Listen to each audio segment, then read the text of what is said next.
पे back to the society programme से जुड़े सभी सहकारियों को जय हिंद। आज का सब्जेक्ट है education philosophy of Bahujan movement part 2, जिसके ऊपर हमें वक्तव्य देंगे धीमंत श्याम सुंदर जी। मैं सर से रिक्वेस्ट करती हूँ कि सर आज के इस टॉपिक के ऊपर आप अपना वक्तव्य दें।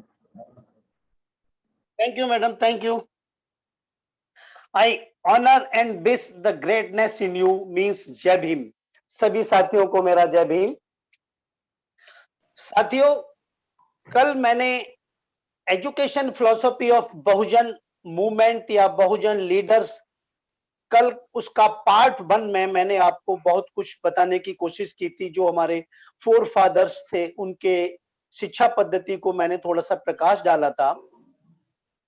अब आज मैं अपनी प्रबोधन से पहले थोड़ा सा इतना बताना चाहूंगा कि ये जो एजुकेशन है, आने वाले थिंकिंग स्किल है, या कॉपरेशन है, या रिकंस्ट्रक्शन ऑफ सोसाइटी है, ये सारे के सारे सब्जेक्ट जाति के इर्द गिर्द घूमते हैं, क्योंकि जाति ही हमारा एक बहुत बड़ा दुश्मन है।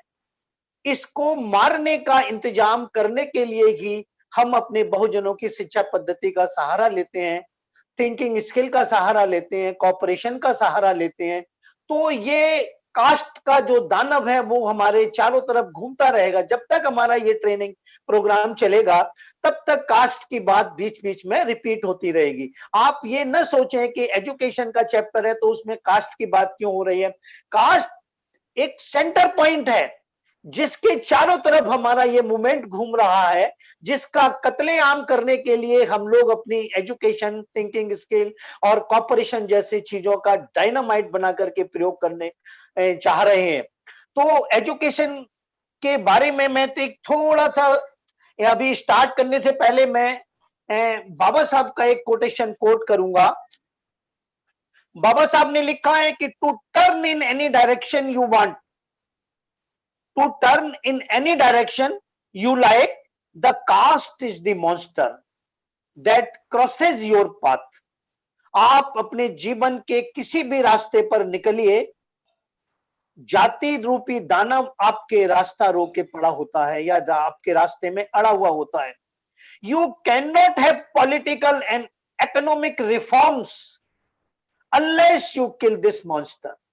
जब तक आप इस जाति को या इस जाति रूपी दानव को, दैत्य को नहीं मार देते, तब तक आपका आर्थिक और जो भी पॉलिटिकल या जो राजनीतिक रिफॉर्म्स यानी उससे आजादी आपको नहीं मिल सकती। आपको जो राजनीतिक, सामाजिक और आर्थिक सारी समस्याओं की जड़ ये जाति का रूपी जो दानव है वो आपके रास्ते रोके पड़ा है। आपके विकास के जितने भी रास्ते हो सकते हैं उनके बीच में ये दानव या दैत्य बन करके पड़ा हुआ है। तो ये इतनी बड़ी बात बाबा साहब ने कही है, तो इस दैत्य को मारने के लिए ही तो उन्होंने अपनी शिक्षा पद्धति को या अपने शिक्षा के सिद्धांतों पर जोर दिया। कल मैंने एक बात और आपके सामने डिस्कस की थी। मैंने कल अन्विच्छ की शिक्षा पद्धति पर प्रकाश डाला था, जो सम्राट अशोक के जमाने में प्रचलित थी, या सम्राट अशोक और आने वाले मौर्य वंश के लोगों ने, राजाओं ने उसको अपनाया था। और वो जो अन्विच्छ की शिक्षा पद्धति थी उसका जो महत्व था वो इस बात से पता चल जाता है कि जो Ambedkar, doctor B R Ambedkar ji हैं, जो उन्होंने एक अपनी जो इच्छा जाहिर किया कि मेरे सपनों का भारत या मेरा भारत प्रबुद्ध भारत, उनका जो लाइफ का एम था भारतवर्ष को प्रबुद्ध भारत बनाना था। और प्रबुद्ध जो वर्ण है, प्रबुद्ध जो शब्द है, वो जो आदमी सोच विचार करने में माहिर होता है, जो सोच विचार करने में अग्रणी होता है, या जिसका विचार कौशल सर्वोपरि होता है, उसको ही हम प्रबुद्ध कहते हैं। तो आप आज का उद्बोधन करने से पहले मैं थोड़ा सा इस अन्विच्छ की को फिर 2 लाइनों में और आपके सामने और डिफाइन करना चाहूंगा, ताकि आपको बाबा साहब की जो शिक्षा की जो सारी की सारी थीम है या पद्धति या फिलॉसफी है वो सारी की सारी क्लियर होती चली जाए। क्योंकि बाबा साहब के सपनों का भारत प्रबुद्ध भारत था, और प्रबुद्ध भारत किसके जमाने में था? सम्राट अशोक के जमाने में। क्योंकि बाबा साहब ने ऐसा महसूस किया है, और अपने एक डायलॉग में उन्होंने लिखा भी है कि भारतीय इतिहास में केवल एक युग ऐसा है जिसमें कि मनुष्य का जो सामाजिक विकास था, राजनीतिक विकास था या आर्थिक जो भी विकास था वो सर्वोपरि था। बाकी इतिहास तो अंधकार और लड़ाई झगड़ों से भरा हुआ है। केवल एक ही समय है और वो है मौर्य काल। और वो क्यों है, उसमें सोने की चिड़िया भारत क्यों कहलाता था, या वो धन धान्य से परिपूर्ण क्यों था? क्योंकि उस महान अशोक ने अन्वेषक शिक्षा पद्धति का सहारा लेकर के उस अपने राज्य को, जिसको सोने की चिड़िया कहते हैं, ये खिताब दिलवाया था। तो वो शिक्षा पद्धति को उसके समय के जो जिनको आप चाणक्य कहते हैं, जिनका नाम दूसरा नाम कौटिल्य भी है, उन्होंने अपनी किताब जो लिखी है जो अर्थशास्त्र लिखा है, उसके अंदर उन्होंने एक 2 लाइन में उनका एक परिभाषा दी है। मैं उस परिभाषा को आपके सामने बोल दूं ताकि वो थोड़ा सा उसका जो अर्थ है ना वो आप लोगों के सामने क्लियर हो जाए।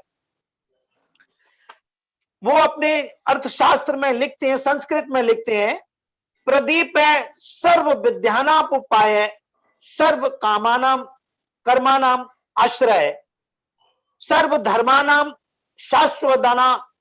शाश्वत अनविच्छिकी मता। इसका वो इंग्लिश में ट्रांसलेशन करते हुए हम लोगों ने इसको लिखा है, अनविच्छिकी इज एवर लाइट थॉट और capacity of as the lamp of all sciences, as the means of all actions and as the support of all laws and duties। अन्वेषिकी विद्या पद्धति सारी विधाओं की साइंस है या लाइट है, लैंप है, और वो सारे के सारे एक्शंस यानी कर्मों की भी खान है, और वो सपोर्ट किसको करती है? ऑल लॉज एंड ड्यूटीज, या जिनको आप धम्मा कहते हो, यानी जो हमारे सारे नैतिक नियमों को सपोर्ट करने वाली है। इसीलिए ये अन्वेषिकी शिक्षा पद्धति को महान अशोक ने अपनी शिक्षा का मुख्य वो उसके शिक्षा पद्धति के रूप में अपनाया था। तो अब इसका मैं थोड़ा सा यहाँ ये भी बताना चाहूंगा कि अन्वेषिकी से फायदे क्या थे। अन्वेषिकी confers benefits on the people, keeps the mind steady in adversity and in prosperity. जो अन्वेषिकी शिक्षा पद्धति है वो आदमियों को क्या किसका लाभ देती है कि वो दुर्गम स्थितियों में भी उसको निकलने का और उससे प्रॉस्पेरिटी में आने का रास्ता उसके सामने खोलती है। And brings about proficiency in thought, speech and action, और उसके विचारों में, उनकी बोलचाल में और उनके कर्मों में एक प्रोफिशिएंसी लाती है। और इसीलिए इस अन्वेषिकी शिक्षा पद्धति को महान अशोक ने अपनाया था। तो अब यहां मेरा कहने का यह मतलब है कि बाबा साहब क्योंकि प्रबुद्ध भारत की कल्पना करते थे और उनके सपनों का भारत, काशीराम जी ने भी यही वर्ड बोले कि मेरे सपनों का भारत सम्राट अशोक का भारत।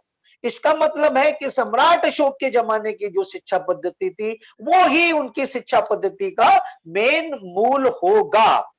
इसके साथ ही फिर मैं अभी बाबा साहब की शिक्षा पद्धति पे आने से पहले मैं इस जाति की महाव्यता के लिए भी एक आपके सामने उनका लिखा हुआ एक, ये हमारे एमके एसओटी ने ही परिभाषा बनाई है, मैं इसी शिक्षा पद्धति से संबंधित है क्योंकि उसकी जड़ में वो घुसी हुई है। वो कहते हैं मनुस्मृति। हमारी जो समस्याओं की जड़ है वो मनुस्मृति है। मनुस्मृति की एक जो डेफिनेशन है वो हमारी एमकेएसओटी महानायक कांसीराम स्कूल ऑफ थिंकिंग, जिसके मैनेजिंग डायरेक्टर धीमंत प्यार अंबेडकर जी हैं, उन्होंने एक बहुत ही सटीक और सुंदर सी परिभाषा मनुस्मृति की दी है अपनी भाषा में, और वो मनुस्मृति की परिभाषा में बोलूंगा, फिर उसके बाद मैं आज का उद्बोधन शुरू करूंगा। वो कहते हैं कि Manusmriti is the successful project of brahmins in India to convert majority thinking people into unthinking stupid majority people, to initiate and perpetuate worst slavery culture for a long time। Manusmriti उस कामयाब ब्राह्मणों के उस कामयाब प्रोजेक्ट का नाम है जो बहुसंख्यक सोच विचार करने वाली जनता को गैर सोच विचार वाली जनता में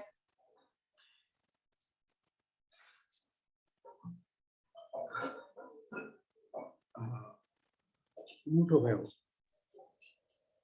यस, कम फॉरवर्ड।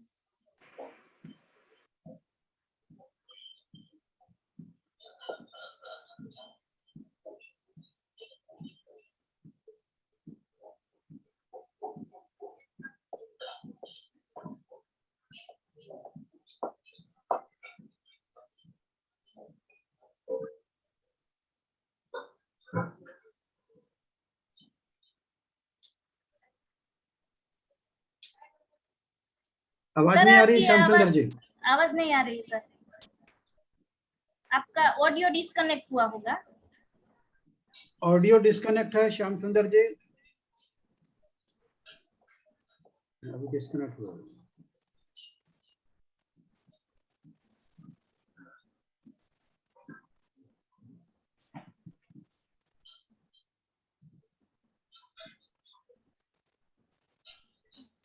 अभी रीजॉइन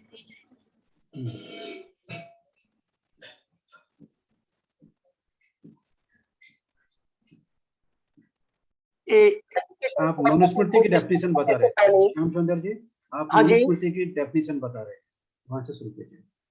हाँ, मनुस्मृति की डेफिनेशन में बता रहा था, ये एमके सोटी द्वारा हमें दी गई।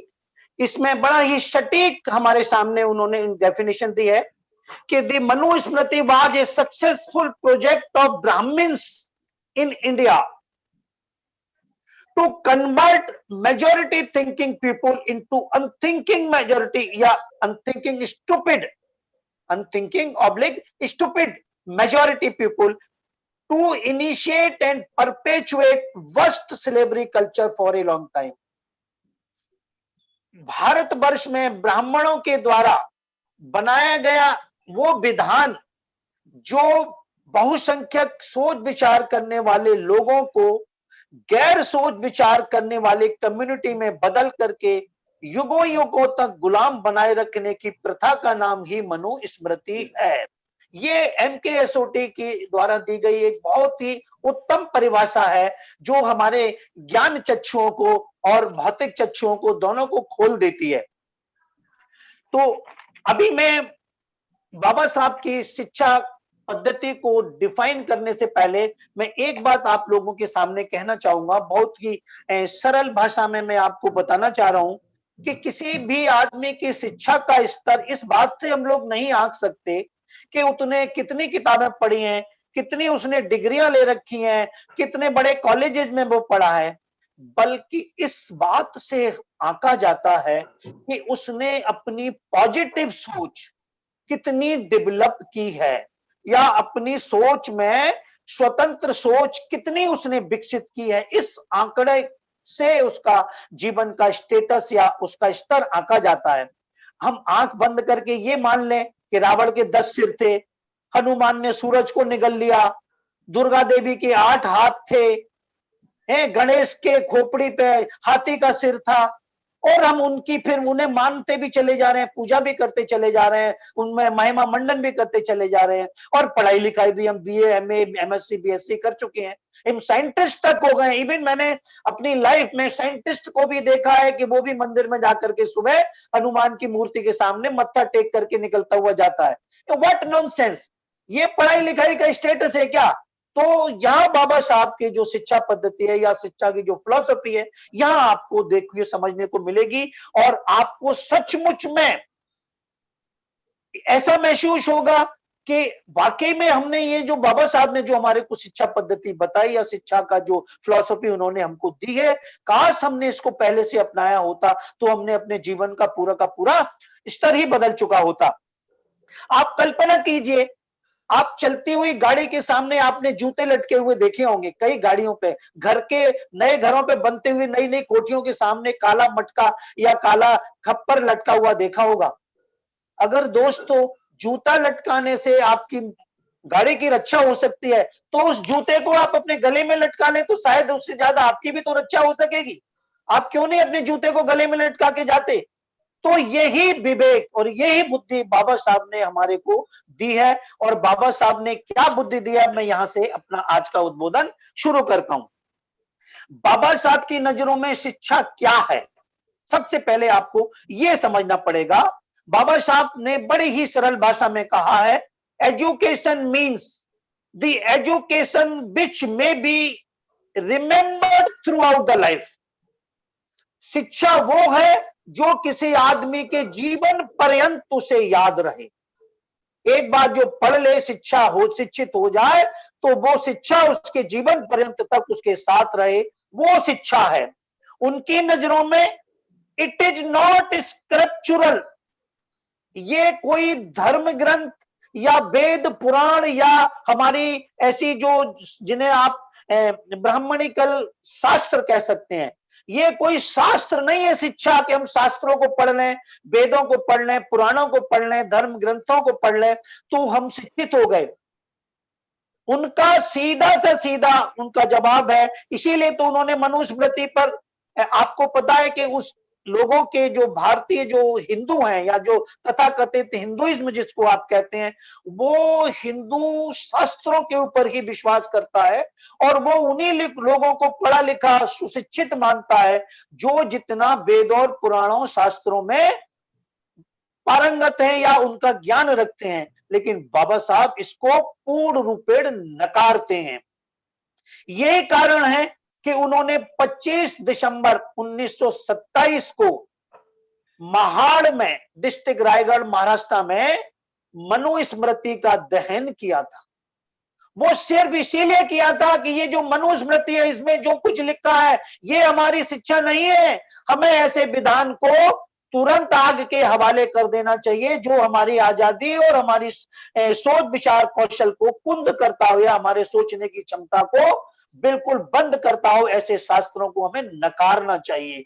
और दोस्तों सहकारियों, मैं ये भी बता देना चाहता हूं कि जब बाबा साहब ने 25 दिसंबर 1927 को मनुस्मृति दहन किया तो उस समय 4 ब्राह्मण जो इंटेलेक्चुअल्स थे, जिनके लीडर GN सहस्त्रबुद्धे, जिनका नाम गंगाधर नीलकंठ सहस्त्रबुद्धे था, वो भी एक बहुत ब्राह्मण थे और ब्राह्मण होने के साथ साथ वो बाबा साहब को बहुत सपोर्ट करते थे, बाबा साहब के विचारों से भलीभांति परिचित थे और बाबा साहब को विचारों को आगे लाने के तत्पर रहते थे। इसीलिए उन्होंने मनुस्मृति के दहन में, आपको सुन के ताज्जुब होगा मेरी बात का, कि जो आहुति बाबा साहब ने जब पहला पन्ना फाड़ के डाला तो उस आहुति के लिए पहला श्लोक जो था वो वैदिक श्लोक GN सहस्त्रबुद्धे ने पढ़ा।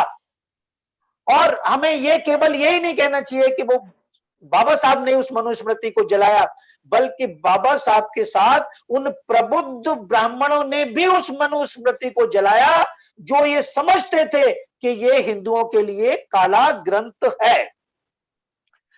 तो बाबा साहब ने जो शिक्षा दी, अब मैं उसको आगे डिटेल में आपके सामने बताना चाहता हूं। दोस्तों, जो बाबा साहब की जो शिक्षा थी, बाबा साहब अपनी नजरों में शिक्षा को 4 भागों में बांटना चाहते थे। 4 भागों में उन्होंने शिक्षा को, स्टेटस को बांट रखा था। वो उनके हिसाब से पहले ही शिक्षा की जो स्टेज थी वो थी लिटरेट। उनकी नजरों में लिटरेट कौन से लोग थे? जो कि बिलो डिग्री लेवल थे। अनपढ़ तो अनपढ़ थे ही, उनमें कोई शिक्षा का स्तर नहीं है तो वो तो अनपढ़ है, सीधी सी बात है। लेकिन जो लोग कुछ पढ़े लिखे थे, लिटरेट थे, साक्षर थे, लेकिन जिनके पास कोई व्यवसायिक या शैक्षिक डिग्री नहीं थी, तो वो उनको केवल लिटरेट मानते थे। दूसरा उनका जो स्टेज थी एजुकेशन की, वो था एजुकेटेड, यानी शिक्षित लोग। और शिक्षित लोग में बाबा साहब किसको मानते थे? जो डिग्री होल्डर है, जिनके पास शैक्षिक या प्रोफेशनल डिग्री है, जिसके सहारे से वो अपनी नौकरी या अपना व्यवसाय कर सकते हैं, वो उस स्टेज को एजुकेटेड की स्टेज मानते थे। और बाबा साहब की नजरों में जो तीसरी स्टेज थी वो कल्चरल एजुकेशन थी। वो कल्चरल एजुकेशन क्या थी? वो कहते थे जिस आदमी के पास जो डिग्री होल्डर तो है लेकिन जिसमें सोशल कंसर्न नहीं है, वो कल्चरल एजुकेशन उसके पास नहीं है। कल्चरल एजुकेशन के लिए आपको सामाजिक सरोकार की भावना भी आपके अंदर होनी चाहिए। आपको अपनी कल्चर के प्रति झुकाव या जो सोशल कंसर्न जिसको हम कह सकते हैं कि वो होना चाहिए, तभी आप कल्चरल एजुकेटेड कहलाएंगे। और चौथे स्टेज उनकी नजरों में जो थी वो क्रिएटिव एजुकेशन की थी। क्रिएटिव यानी जिसमें सकारात्मक या जिसको हम सृजनात्मक सोच वाली विद्या कह सकते हैं, जिसमें डिग्री होल्डर तो हो, साथ में वो सोशल कंसर्न भी उसके पास हो, यानी जो कल्चरल एजुकेशन से भी ताल्लुक रखता हो, और साथ में वो सोशल क्रिएटिविटी की भावना भी, समाज के लिए कुछ कर गुजरने की तमन्ना भी उसके दिल में हो। वो स्टेज जो थी वो कल्चरल एजुकेशन की थी। और बाबा साहब के समय में अधिकांश लोग केवल लिटरेट और एजुकेटेड तक ही सीमित थे। उनके समय में कुछ गिने चुने लोग ही कल्चरल एजुकेशन के पात्र थे, और क्रिएटिव एजुकेशन के पात्र तो उनको कहीं ढूंढने से भी नहीं मिलते। उनके अलावा शायद क्रिएटिव एजुकेशन का कोई भी आदमी उस समय मौजूद नहीं था उनके अलावा। इस तरह बाबा साहब ने अपनी शिक्षा के स्तर को इन 4 भागों में बांट रखा था। और मैं ये बताना चाहूंगा यहीं पर, इस चारों शिक्षा के स्तरों को मैं बाबा साहब के लोगों से भली भांति उसको समझाना चाहूंगा, लोगों से जोड़ना चाहता हूं, क्योंकि जो एजुकेटेड है, मतलब जो उनका पहला आपने उनका जो स्लोगन पढ़ा होगा, जो घर घर में समाया हुआ है, हालांकि कुछ घरों में जो स्लोगन है वो गलत रूप में है कि शिक्षित बनो, संगठित रहो, संघर्ष करो, इस तरह है। एक्चुअल में उनका स्लोगन जो है वो शिक्षित बनो, संघर्ष करो, संगठित रहो। और उसमें थोड़ा ये अधूरा है। मैं 1924 में जो उन्होंने बहिष्कृत भारत नाम का जो पत्र निकाला था, पहली बार उन्होंने अपने लोगों को उसमें डिफाइन किया था, और इस एजुकेट, एजिटेट एंड ऑर्गेनाइज का जो पूरा मतलब उन्होंने उस पहले पत्रांक में दिया था। तो ये जो एजुकेटेड वर्ड है वो उनके फर्स्ट लोगों से जुड़ा हुआ था। और ये जो कल्चरल एजुकेशन है, जिसमें आप, मैंने कहा था ना, सोशल कंसर्न जिसमें होता है, जिसमें पॉसिबिलिटी, समाज के लिए लोग पॉसिबिलिटीज ढूंढते हैं, वो उनका सेकंड लोगो है, एजिटेट जिसको कहते हैं। और क्रिएटिव एजुकेशन जिसमें है, वो क्रिएटिविटी जिसमें आती है शिक्षा के अंदर, वो उनका थर्ड लोगो है, जिसमें वो कहते हैं ऑर्गेनाइज। ऑर्गेनाइज माने संगठित हो जाओ, संगठित हो जाओ, और करो क्या, संगठित करके अपने समाज के लिए कुछ सकारात्मक सृजन करो। वो उसे क्रिएटिविटी से जोड़ते थे। ये मैं अभी उनका जब लोगो डिफाइन करूंगा आपके सामने, तो इस चीज को मैं आपको थोड़ा सा डिटेल में बताऊंगा। अच्छा, मैं यहीं पर आपको ये थोड़ा सा बता देना चाहता हूं कि ये जो बाबा साहब की शिक्षा का जो मेन एम था, वो ये कहते थे कि ये जो इंटेलेक्चुअल्स लोग हैं, इनकी समाज को बहुत विकट जरूरत है, इतनी ज्यादा जरूरत है। और वो इंटेलेक्चुअल की परिभाषा भी दे देते हैं साथ साथ कि ये जो पढ़े लिखे लोग हैं, शिक्षित लोग हैं, जिनको आप इंडिविजुअल इंटेलेक्चुअल्स कह सकते हैं, उसकी वो विशेषताएं बताते हैं कि कोई भी आदमी तब इंटेलिजेंट कहलाएगा जब उसके अंदर एक तो वो ऑनेस्ट होना चाहिए, उसमें डिसइंटरेस्ट की भावना होना चाहिए, यानी वो निस्वार्थ काम करने वाला होना चाहिए। और तीसरी उसकी जो विशेषता बताते थे कि वो इंडिपेंडेंट होना चाहिए, स्वतंत्र सोच विचार के साथ काम करने वाला आदमी होना चाहिए। यानी ये 3 विशेषताएं वो इंटेलिजेंट आदमी में, पढ़े लिखे आदमी में, मेरा मतलब शिक्षित से, इंटेलिजेंट आदमी का मतलब वो शिक्षित, पढ़ा या प्रबुद्ध आदमी है, होना चाहिए। तो उसके अंदर ये विशेषताएं होनी चाहिए। और उसको जो उनका जो मेन उद्देश्य क्या है, और उनका मैं बता दूं कि जो अम्बेडकरवाद के जो फॉलोअर हैं, जो इंटेलेक्चुअल्स हैं, वो इंटेलेक्चुअल क्लास बना करके और मनुवाद का सामना करने के लिए तत्पर रहे, ये उनकी दिली इच्छा थी। शिक्षा के क्षेत्र में वो चाहते थे कि जितने भी मेरे को मानने वाले हैं या मेरी बात में विश्वास करने वाले हैं, वो लोग एक साथ इकट्ठे हों और अपने समाज की बेहतरी के लिए और मनुवाद से सामना करने के लिए आगे आए, तभी मेरे समाज का भला हो सकता है, अन्यथा नहीं। तो अब मैं यहां पर उनका इस लोगो को डिफाइन करना चाहता हूं, जिसको मैंने बोला कि 1924 में बहिष्कृत भारत जो उन्होंने पत्रांक पहले निकाला था, उसमें उसके प्रथम अंक में जो उन्होंने अपने लोगों को डिफाइन किया है, वो लोगो मैं आपके सामने बोलता हूं, वही उनका वे ऑफ लाइफ है। जो लोगो है that is the way of life of doctor B R Ambedkar. वो जीवन भर उस लोगो को केवल लोगों के लिए ही नहीं बताते गए, बल्कि उन्होंने अपने जीवन में उसको आत्मसात किया, उसको जिया, अपनी जिंदगी में जिया। और वो लोगो क्या है सुनिएगा प्लीज। उनका लोगो है एजुकेट, एजिटेट, ऑर्गेनाइज, और नंबर 4 क्या है big confidence, and number 5 never lose patience. अब मैं आपको इनको एक एक शब्द का अर्थ अपनी जो MKSOT या जो हमारा PBST मिशन है, जिसमें महानायक कांसीराम स्कूल ऑफ थिंकिंग का जो थिंक टैंक है, जिसके Dhimant PR Ambedkar ji managing director हैं, उनने इस लोगों के पीछे जो गहन अध्ययन करने के बाद जो निचोड़ निकाला है, जो एक्सट्रैक्शन या कंक्लूजन निकाला है, वो क्या है वो आप सुनिएगा। वो कहते हैं कि एजुकेट मींस, एजुकेट का मतलब बाबा साहब हमको ऐसे ही सिंपल ही नहीं बोल सकते थे कि पढ़ो। अरे पढ़ना तो सभी को दुनिया जानती है कि पढ़ो लिखो, पढ़ो लिखो, तो इसका मतलब ये नहीं कि वो आदमी प्रबुद्ध बन जाएगा।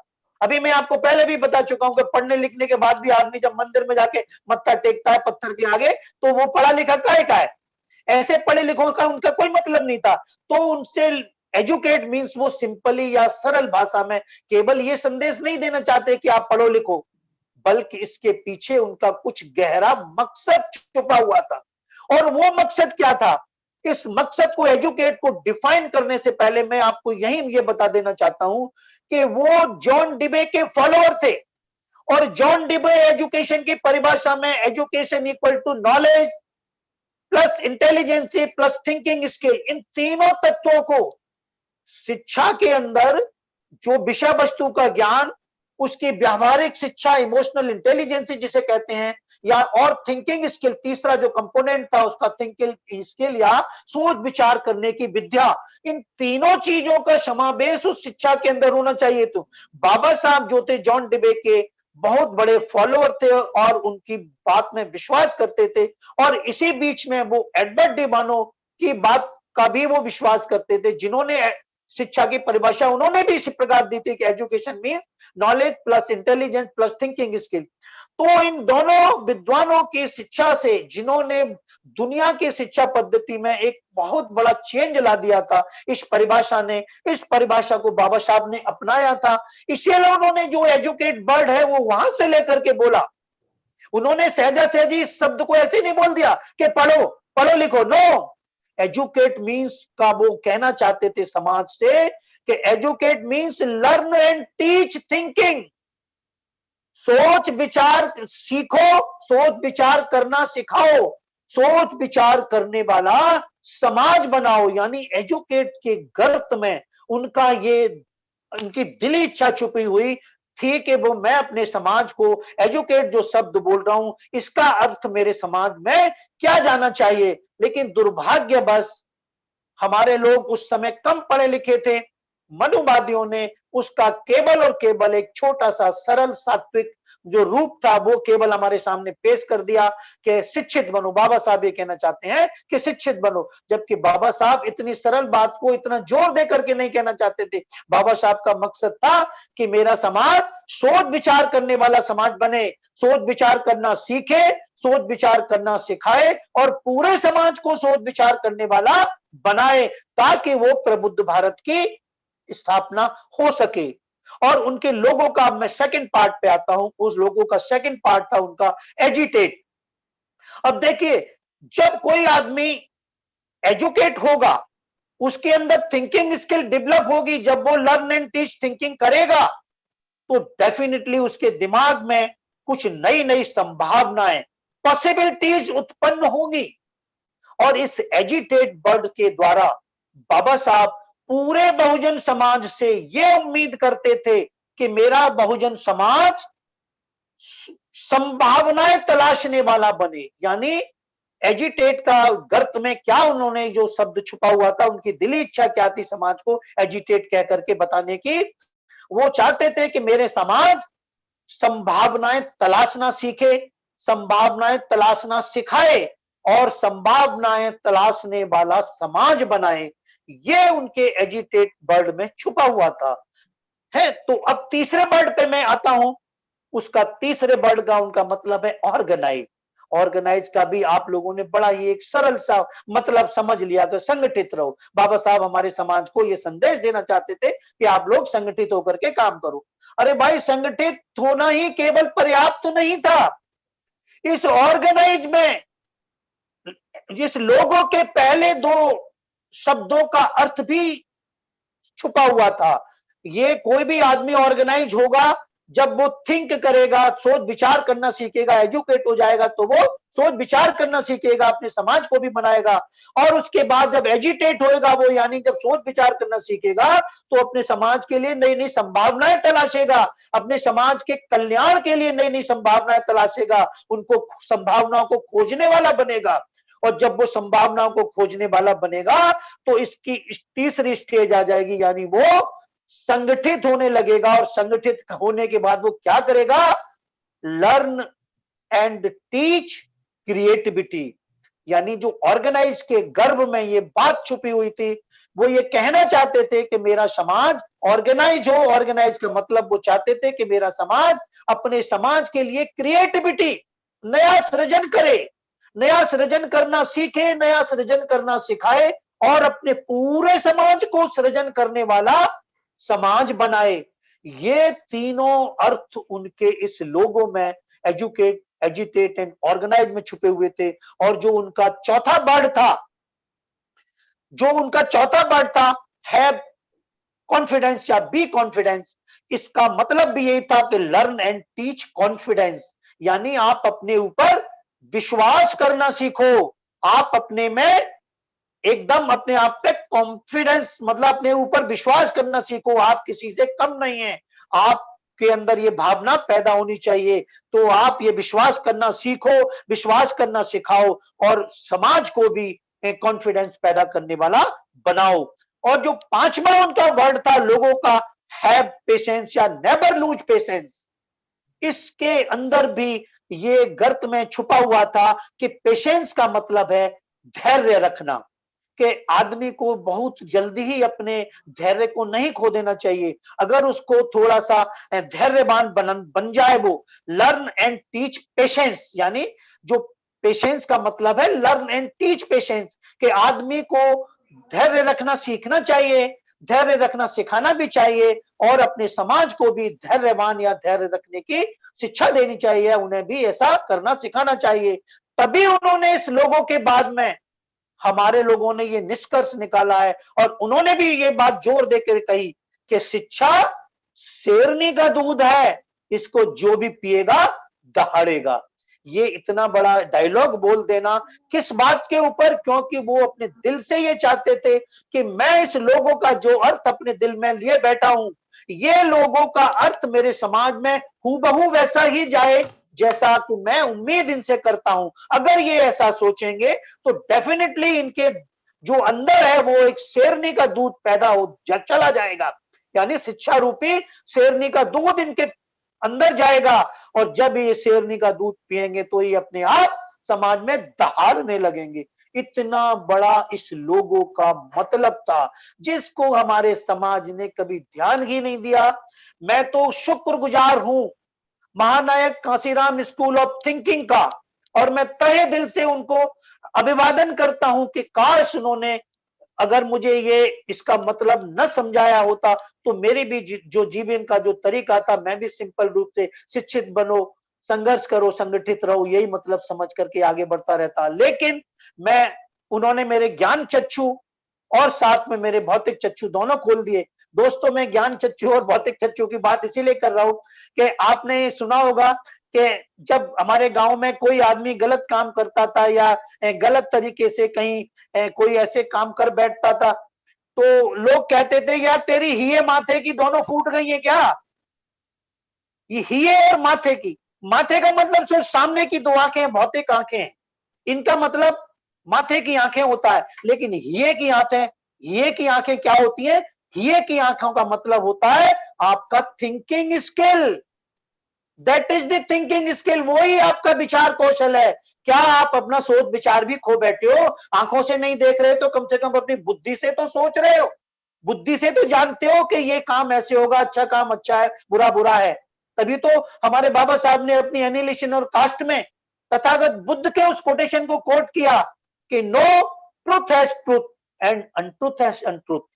वो ये समझते थे कि जब तक आदमी सत्य को सत्य और असत्य को असत्य नहीं जानेगा, यानी अपने ये और माथे की दोनों को खोल के रखेगा, तब तक वो हमारे समाज का कल्याण नहीं कर सकता।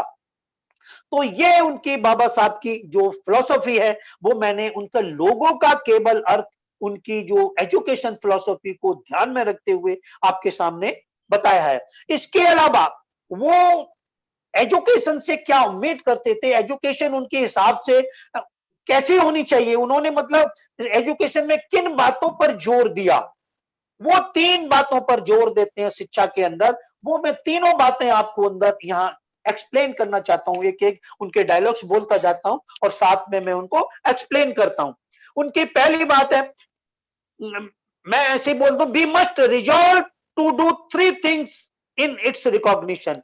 जो बाबा साहब की शिक्षा पद्धति है, इसको रिकॉग्निशन के लिए हम वो 3 बातें हमारे सामने प्रस्तुत करते हैं। वो कौन सी 3 बातें हैं? We must do is to hold fast to constitutional methods of achieving our social and economic objects. हमें अपने आर्थिक और सामाजिक उद्देश्यों की पूर्ति के लिए भारतीय संविधान के जो नियम और कानून है, उनको जानने वाला, उन पे कमांड रखने वाला, उन पे होल्ड रखने वाला बनना चाहिए। यानी हमें एक प्रबुद्ध संविधान ज्ञाता बनना चाहिए। संविधान में जो कॉन्स्टिट्यूशन में जो हमारे फंडामेंटल राइट्स, हमारे फंडामेंटल ड्यूटीज जो भी हैं, उनको हमें जानना चाहिए, उनमें हमको होल्ड करना चाहिए अपना। और दूसरा वो बोलते हैं, we must do is to observe the caution which John Stuart Mill has given to who are interested in the maintenance of democracy. वो कहते हैं कि जो जॉन स्टुअर्ट मिल ने जो समाजवाद को कामयाब रखने के लिए जो भी सिद्धांत बनाए हैं, उनमें हमको मान्यता या उनको हमें फॉलो करना चाहिए। वो कहते हैं जॉन स्टुअर्ट मिल कि not to lay their liberties at the feet of even a great man और to trust him with power which enable him to subvert their institution। हमको किसी ताकतवर आदमी या किसी बड़े आदमी के चरणों में अपनी जो डेमोक्रेसी है उसको नहीं छोड़ देना चाहिए। जैसा कि आज के समाज में, आज मोदी के चरणों में लोग उनके अंधभक्तों ने हमारी डेमोक्रेसी को उसके पैरों में रख दिया है और वो आदमी हमारी डेमोक्रेसी को पैरों तले रौंद रहा है। मैं ये शब्द यूज कर रहा हूं, प्लीज आप इसको समझिए कि जॉन स्टुअर्ट मिल पहले ही इस बात को कह चुके हैं कि हमें किसी भी बड़े या किसी इन्फ्लुएंसिव आदमी के चरणों में अपनी डेमोक्रेसी को नहीं रख देना चाहिए। और तीसरा वो सिद्धांत अपनी शिक्षा के लिए वो बताते हैं कि we must do is not to content with mere political democracy, we must make our political democracy a social democracy as well. वो कहते हैं कि हमको अपनी केवल राजनीतिक डेमोक्रेसी, पॉलिटिकल डेमोक्रेसी का मतलब राजनीतिक समाजवाद ही या राजनीतिक लोकतंत्र ही नहीं चाहिए, बल्कि उस राजनीतिक लोकतंत्र को सोशल लोकतंत्र या सामाजिक लोकतंत्र में बदलना चाहिए। हमें सामाजिक लोकतंत्र की हमें जरूरत है, सोशल डेमोक्रेसी की जरूरत है, जितनी हमें पॉलिटिकल डेमोक्रेसी की जरूरत नहीं है। हमें केवल और केवल सोशल डेमोक्रेसी की सख्त जरूरत है और उसको हमें सबसे पहले अपनाना चाहिए। और इसी शिक्षा के उनकी फिलॉसफी में एक बहुत इंपॉर्टेंट बात मैं यहां आपको बताना चाहता हूं, वो है कि डॉक्टर बाबा साहब ने 1954 में सिद्धार्थ कॉलेज में अपना एक स्टूडेंट्स को एड्रेस किया था। वहां पर जो विद्यार्थियों का एक जिसको वार्षिक वो सम्मेलन कहते हैं, तो वहां पर उस वार्षिक सम्मेलन को जब उन्होंने एड्रेस किया तो उसमें जो उन्होंने उन स्टूडेंट्स के लिए बोला वो उनकी शिक्षा का एक बहुत अहम पार्ट है। वो अहम पार्ट क्या है वो भी मैं आपके सामने एक्सप्लेन करता हूं। बाबा साहब उस स्पीच में कहते हैं to enlarge your minds, enlarge your vision, enlarge your capacity to think, and enlarge your ability to solve problems. आप अपने दिमाग को बड़ा करो, विकसित करो, विस्तृत करो, अपने विजन को भी विस्तृत करो, अपनी क्षमता को विकास करो, और to think and enlarge your ability to solve problem, और सोच विचार करने को भी अपने को एनलार्ज करो, और साथ में अपनी जो प्रॉब्लम सॉल्विंग जो है उसको भी, अपनी समस्याओं को समाधान करना सीखो। यानी उसके लिए भी आपको अपना विजन एनलार्ज करना पड़ेगा, अपनी सोच एनलार्ज करनी पड़ेगी, तभी आप अपनी समस्याओं का समाधान कर सकते हैं। और वो इसके लिए कहते हैं कि टू ब्रिंग दैट कैपेसिटी, ये जो ऊपर उन्होंने डायलॉग बोला है उसके लिए वो कहते हैं कि to bring that capacity, that vision, that ability to form judgement, to bear upon the actual problems which the vast mass of the people of the country are facing today. आपको ऐसे जो कैपेसिटी, ऐसी क्षमता पैदा करने के लिए, ऐसा विजन पैदा करने के लिए क्या करना चाहिए? Ability to form judgement, to bear upon the actual problem, समस्याओं का सही आकलन करना आपको आना चाहिए, आपको सीखना चाहिए कि एक्चुअल हमारी समस्या क्या है। और एमको एसओटी में ही हमने एक ऐसा डायलॉग पढ़ा था, उसको देख करके सब आपको भी हंसी आएगी और हमको भी हंसी आएगी, और यह आती है लेकिन उसके गर्त में बहुत सारी बातें छुपी हुई हैं। मान्यवर कांसीराम जी कहते थे कि हम लोगों की समस्या क्या है, बहुजन लोगों को पता ही नहीं कि हमारी समस्या क्या है। हमारी यही समस्या है कि हमें मालूम नहीं कि हमारी समस्या क्या है। तो इसमें आपके लिए हंसी आ सकती है, आपको भी, कि हमारी समस्या क्या है। यही हमारी समस्या है कि हमको पता ही नहीं है कि हमारी समस्या क्या है। तो ये शब्द यहां आपको फिट बैठता है कि जब तक हम आप अपनी समस्याओं को नहीं जानेंगे, जब तक हम उनके प्रॉब्लम सॉल्विंग भी नहीं कर सकते। तो ये थी बाबा साहब की शिक्षा का दर्शन। इसीलिए वो कहते थे कि which is important, which is more important, capital और विजडम। आपको धन चाहिए या बुद्धि चाहिए, ज्ञान चाहिए? वो कैपिटल क्या है? धन यानी लक्ष्मी है, और विजडम क्या है? वो वेल्थ है उनके लिए। वो लक्ष्मी एक छोटा रूप है, और वेल्थ जो है वो बहुत बड़ा बृहद विस्तृत रूप है। यानी इंटेलिजेंसी का जो अगर कोई बड़ा शब्द है, दैट इज विजडम, वो हमारी बुद्धिमत्ता है। तो ये था बाबा साहब का जो एजुकेशन फिलॉसफी थी। और साथ साथ इसके अलावा मैं ये भी बताना चाहता हूं कि बाबा साहब की जो एजुकेशन फिलॉसफी है उसके सेंटर में caste, thinking skill, cooperation and reconstruction of society, ये चारों तत्व समाये हुए हैं। उनकी शिक्षा में क्या समाया हुआ है? उनकी शिक्षा का जो उद्देश्य है वो जाति का विनाश करने के लिए है। यानी मैंने जब भी आपको वो उनका एक जो डायलॉग सुनवाया है कि in any way you go caste is the monster which crosses your path, जो जाति रूपी दानव जो है ना, आपके विकास के किसी भी रास्ते में जिधर आप बढ़ते हैं वहीं पर वो दानव बन के पड़ा हुआ है, दैत्य बन के पड़ा हुआ है। तो उनकी शिक्षा में, उनकी जो भी फिलॉसफी है, जो उनका शिक्षा दर्शन है, उसमें उस जाति को टारगेट बना करके और उनको किन किन चीजों से उस जाति को खत्म करने की जो बात कही है वो शिक्षा के माध्यम से, और शिक्षा में थिंकिंग स्किल, कॉपरेशन और रिकॉन्स्ट्रक्शन ऑफ सोसाइटी, इन चारों चीजों का समावेश उन्होंने अपनी शिक्षा में किया है। जब आप एजुकेशन को उनकी को पढ़ोगे आगे चल करके तो आप पाएंगे कि उनके जो भारत की प्रथम पंचवर्षीय योजना है जो बाबा साहब के सानिध्य में ही बनी थी, हालांकि वो लॉ मिनिस्टर थे लेकिन उनका बहुत कुछ हस्तक्षेप फर्स्ट 5 ईयर प्लान में उनका था। और वो फर्स्ट 5 ईयर प्लान में 39 चैप्टरों में 5, 6 और 10वां चैप्टर केवल कॉपरेशन के ऊपर है, और टोटल पूरा 5 ईयर प्लान ही सहकार यानी कॉपरेशन के ऊपर है। तो उनकी जो शिक्षा का जो मेन मकसद है वो यही है कि हमको अपनी शिक्षा में थिंकिंग स्किल, कॉपरेशन और रिकंस्ट्रक्शन ऑफ सोसाइटी की भावना जरूर होनी चाहिए, नहीं तो वो हमारी शिक्षा हमारे समाज की किसी काम की नहीं है, ना ही वो किसी उपयोग की है। तो वो कहते हैं कि एजुकेशन अलोन में डिकास्ट द नोशन ऑफ कास्ट, केवल शिक्षा कास्ट को डिकास्ट कर सकती है, यानी जो कल्चर ऑफ स्टुपिडिटी है उसको डिकास्ट कर सकती है, उसको हल्का कर सकती है। But if used with thinking skill and cooperation it becomes a dynamite which can completely annihilate the culture of caste in India।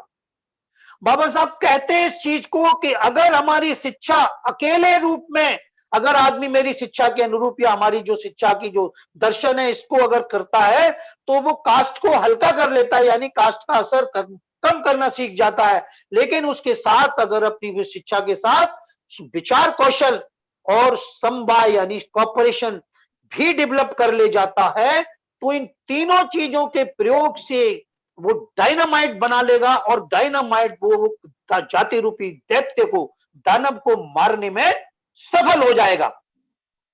दोस्तों मैं यहीं पर मैं बर्ट्रैंड रसेल का थोड़ा सा एक कोटेशन कोट करता हूं, वो उनके बारे में मैं बताता हूं कि बर्ट्रैंड रसेल हमारे ये कहते थे कि जो शिक्षा है ना, एजुकेशन है, it is a political matter. लेकिन मैं यहां ये बता देना चाहता हूं कि सम्राट अशोक के जमाने में it was a state matter. महान अशोक ने इसको अपने राज्य के अधीन रखा था। उसकी फ्री एजुकेशन का मतलब यही था कि उस पर जो भी खर्चा होता था वो सारा का सारा उसको राज्य वहन करता था। इनके स्टूडेंट्स का खर्चा, टीचर्स का खर्चा, कॉलेज या विश्वविद्यालयों की मेंटेनेंस का जो भी सारा खर्चा होता था दैट वाज स्टेट मैटर। लेकिन बर्ट्रैंड रसेल आज के जमाने में ये कहते हैं कि इट शुड नॉट बी मतलब स्टेट मैटर, ये जो है वो थोड़ा सा का थोड़ा पॉलिटिकल वो होना चाहिए, ये स्टेट मैटर नहीं होना चाहिए। तो यहां पर उनका थोड़ा सा वो मतलब उनका मतभेद है इस बात में बर्ट्रैंड रसेल का। अच्छा, मैं ये यहां यही बता देना चाहता हूं कि अशोका के जमाने में क्योंकि भारतवर्ष विश्व गुरु था और सोने की चिड़िया था, इसीलिए बाबा साहब के दिमाग पर सम्राट अशोक की शिक्षाओं का प्रभाव ज्यादा पड़ा था और यही उनके सपनों का भारत था, यानी उनके सपनों का भारत प्रबुद्ध भारत था। और इसकी जो शिक्षा पद्धति थी जो कि विषय वस्तु का ज्ञान, इंटेलिजेंस और थिंकिंग स्किल पर डिपेंड थी, यानी शिक्षा 3 विषयों का समावेश थी। इसी उन्होंने शिक्षा की परिभाषा को अपनाया, क्योंकि इस शिक्षा को अपना करके ही वो दोबारा से भारतवर्ष में सम्राट अशोक के शासन को दोबारा लाने की इच्छा, प्रबल इच्छा रखते थे। इसके लिए मैं यहीं पर अपने साथियों को ये थोड़ा सा उनके एजुकेशन फिलॉसफी से जो कंक्लूजन हमने निकाला है वो हम अपने बहुजन समाज के लिए यहां देना चाहते हैं। उसमें हमने 10 परसेप्शंस जो लिखे हैं कि ये अगर हमें बहुजन समाज के लिए सोशल ट्रांसफॉर्मेशन मूवमेंट चलाना है तो हमारे बहुजन कम्युनिटी को किन चीजों की जरूरत है, ये बाबा साहब की शिक्षाओं में ये सारी चीजें हमको मिलती हैं। तो उन मुख्य मुख्य बातों को मैंने यहाँ हाईलाइट किया है। अगर हम इन बातों पर ध्यान देते हैं तो उससे बाबा साहब की शिक्षा पद्धति हूबहू हमारे दिमाग में उतर जाती है और हम उसे आत्मसात करने में सक्षम बन जाते हैं। तो इन बातों को जरा ध्यान से सुने, मैं एक एक बात आपके सामने एक्सप्लेन करना चाह रहा हूं। वो कहते हैं कि the quality of our thinking will determine the quality of our future. हमारा जो सोच विचार करने का ढंग है, इसकी जो क्वालिटी है, इसका जो स्तर है, ये ही हमारे भविष्य को निर्धारित करने का पैमाना है। जितनी जिसकी सोच विचार अच्छी होगी, जिसकी सोच अच्छी होगी या विचार कौशल में पारंगत होगा, उसका फ्यूचर अपने आप में अच्छा डिजाइन करने में वो सक्षम बनेगा। ये उनका पहला पॉइंट है। We can analyse our past but we have to design our future. हमें अपना भूतकाल जो है ना केवल और केवल एक्सपीरियंस गेन करवाता है, हम उसको एनालाइज कर सकते हैं, लेकिन उसके सहारे से अपना फ्यूचर डिजाइन हमें स्वयं करना पड़ता है। उन एक्सपीरियंसेस के बेस पे हमें फ्यूचर अपना स्वयं डिजाइन करना पड़ता है। तो हमारे बहुजन को भी अपने पास्ट से एक्सपीरियंस से मतलब लेना चाहिए, उसको एनालाइज करना चाहिए अपने पास्ट को, और अपने फ्यूचर को डिजाइन करने की क्षमता पैदा करनी चाहिए। वो तीसरी बात कहते हैं, power of the powers is the power of possibilities. Power of the powers is the power of possibility and possibility is the driver of thinking. देखिए, ताकतों में सबसे बड़ी ताकत क्या है? पॉसिबिलिटी, संभावनाएं सोचना, अपने और अपने समाज के कल्याण के लिए जो नई नई संभावनाएं तलाश करना ही सबसे बड़ी शक्ति है। लेकिन इस शक्ति की भी सबसे बड़ी शक्ति क्या है कि जब तक आपके अंदर थिंकिंग नहीं है, सोच विचार करने की कला नहीं है, ये भी आपकी और संभावनाएं तलाश करना आपको आ ही नहीं सकता। इसीलिए वो कहते हैं कि power of the powers is the power of possibility and possibility is the driver of thinking. Thinking मानी वो, अब एक एग्जांपल आपको दे रहा हूं कि एक ड्राइवर अगर अच्छा है तो एक खटारा गाड़ी को भी बड़ी सावधानी पूर्वक और अच्छी अपनी मंजिल तक पहुंचाने में कामयाब हो जाता है। लेकिन एक ड्राइवर खटारा हो और नई गाड़ी भी उसके हाथ में पकड़ा दी जाए और वो ज्यादा मतलब उसमें चलाने में अच्छी तरह नहीं एक्सपर्ट हो, तो वो उस गाड़ी को भी गड्ढे में ही खराब डाल देगा या रास्ते में ही खराब कर देगा। तो ये चीजें हमें अपने माइंड में रखना चाहिए। लेकिन साथ साथ ये भी ध्यान रखना चाहिए कि पॉसिबिलिटीज हैज नो लिमिट। संभावनाओं की कोई सीमा नहीं होती। Keep it in your mind that the best is not the enough. अपने दिमाग में इस बात को हमेशा रखो कि the best is not the enough, के अच्छा, सबसे अच्छे की कोई सीमा नहीं होती है। सबसे अच्छा आए दिन बदलता रहता है। गुड की सीमा हो सकती है, बेटर की होती है, लेकिन बेस्ट की कोई सीमा नहीं है। जो आज बेस्ट है उससे भी बेस्ट कल और आएगा, परसों उससे भी बेस्ट आएगा, और आगे आने वाले समय में बेस्ट बेस्ट बेस्ट और बेस्ट होता रहेगा। इसलिए best has no limit. We must think at the optimum level of our possibility. हमको अपनी संभावनाओं की पराकाष्ठा पे जाकर के सोचना चाहिए। ऑप्टिमम लेवल, मैक्सिमम जो पीक है, हमें अपनी संभावनाओं की पराकाष्ठा पे जाकर के पराकाष्ठा को पार करना चाहिए। यानी अपने और अपने कल्याण, अपनी समाज के कल्याण के लिए संभावनाओं की पराकाष्ठा को पार करने वाला बनना चाहिए। वो कहते हैं, discovering creativity in one self can be highly effective component of the treatment of one's mindset.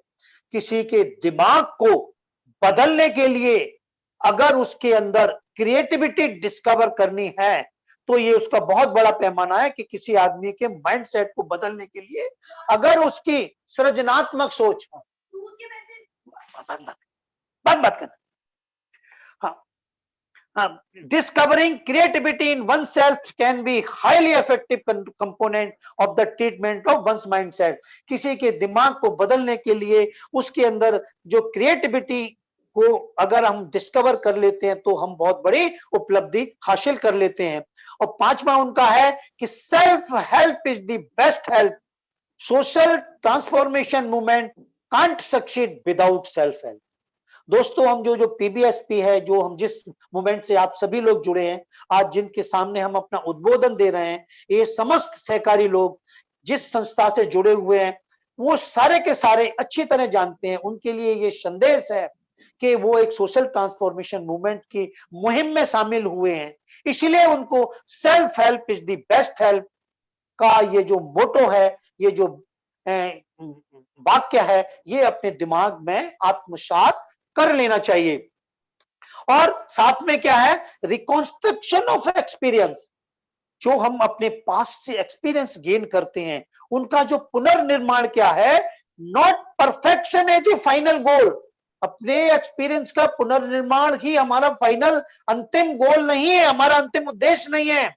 ये क्या है, जो हमारा जो रिकॉन्स्ट्रक्शन है, विचारों का रिकॉन्स्ट्रक्शन या एक्सपीरियंसेस का रिकॉन्स्ट्रक्शन, ये हमेशा क्या होता है, but ever enduring process of perfecting, maturing and refining.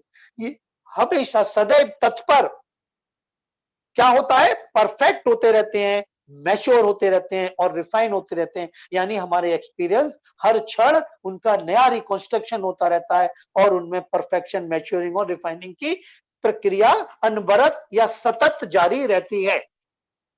Seventh जो हमारा जो उद्देश्य है वो समाज को देने के लिए उनकी शिक्षा का ये है कि to develop responsibility and creativity in our self, to develop responsibility and creativity in ourselves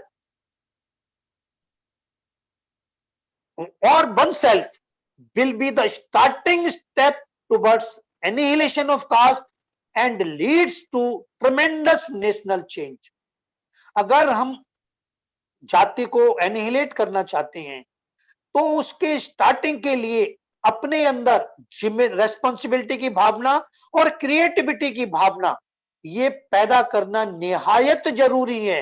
अगर हम ऐसा नहीं करते हैं तो हम उसमें इस मूवमेंट में कोई परिवर्तन नहीं ला सकते और अगर एडॉप्ट करते हैं तो ट्रेमेंडस चेंज ला सकते हैं। इसके अंदर हम इसने नेशनल मूवमेंट में ट्रेमेंडस चेंज ला सकते हैं। आठवां उनका यह है कि our task is an uphill task. उनकी शिक्षाओं का सार क्या है कि हमारा जो काम है वो एक पहाड़ पर चढ़ने के, ऊंचे पहाड़ पर चढ़ने के समान है, जिसमें क्या होता है, ऊंचे पहाड़ों के बारे में क्या कहा जाता है, great Heights attract us but not the step towards them. हमें ऊंचाइयों की जो पहाड़ियों की जो ऊंचाइयां होती है, ऊंचाइयों पे बने हुए जो हमारे गोल हैं वो तो दिखाई देते हैं, लेकिन उनकी तरफ जाने वाली सीढ़ियों की तरफ हमारा दिमाग या ध्यान नहीं जाता। तो हमको उन ग्रेट हाइट्स को प्राप्त करने के लिए अपनी इन सीढ़ियों को भी, जो स्टेप्स हैं, इनको भी हमें अपने ध्यान में रखना चाहिए, तभी हम अपनी मंजिल तक पहुंच सकते हैं। केवल और केवल जंप लगा करके या उछाल मार करके हम अपनी मंजिलों को नहीं प्राप्त कर सकते। हमें अपना ग्रास रूट से अपने मूवमेंट को चलाने के लिए तत्पर रहना चाहिए। We must deserve before we desire. हमको कुछ उम्मीद करने से पहले उसके लिए लायक बनना चाहिए, यानी हमें डिजर्व करना चाहिए। उस डिजायर को प्राप्त करने से पहले उसकी डिजर्व इच्छा, मतलब हमारे दिल में उसकी जो एक कहते हैं ना पात्रता पैदा करनी पड़ेगी, डिजर्व करना पड़ेगा आपको, तभी आप डिजायर कर सकते हैं। और लास्ट उनका है we must use our own brain and our own resources. हमको अपने मूवमेंट को सफल बनाने के लिए अपने दिमाग और अपने साधनों का पूर्ण प्रयोग निष्ठा के साथ करना चाहिए। तभी हम जाकर के ये कह सकते हैं कि we can rejuvenate, immunize, revitalize and एक और शब्द है innovate. We can renovate, revitalize, immunize and rejuvenate Ambedkarism. यानी अगर हमें अम्बेडकरवाद को यौवनपूर्ण, लावण्यपूर्ण, सक्षम और नया बनाना है तो हमें इन सारे सिद्धांतों को आत्मसात करना पड़ेगा। और अगर हम इसको आत्मसात करते हैं तो वो क्षण दूर नहीं कि अम्बेडकरवाद मनुवाद को पछाड़ने में कामयाब हो जाएगा। याद रखो दोस्तों, मेरा यहां पर ये MKSOT में ही दिया गया एक डायलॉग है कि कथनी और करनी का अंतर ही मनुवाद है। कथनी और करनी का अंतर ही मनुवाद है और कथनी और करनी की एक रूपता ही अम्बेडकरवाद है। आप देखते हैं कि बीजेपी वाले लोग, मोदी गवर्नमेंट कहती कुछ है, करती कुछ है।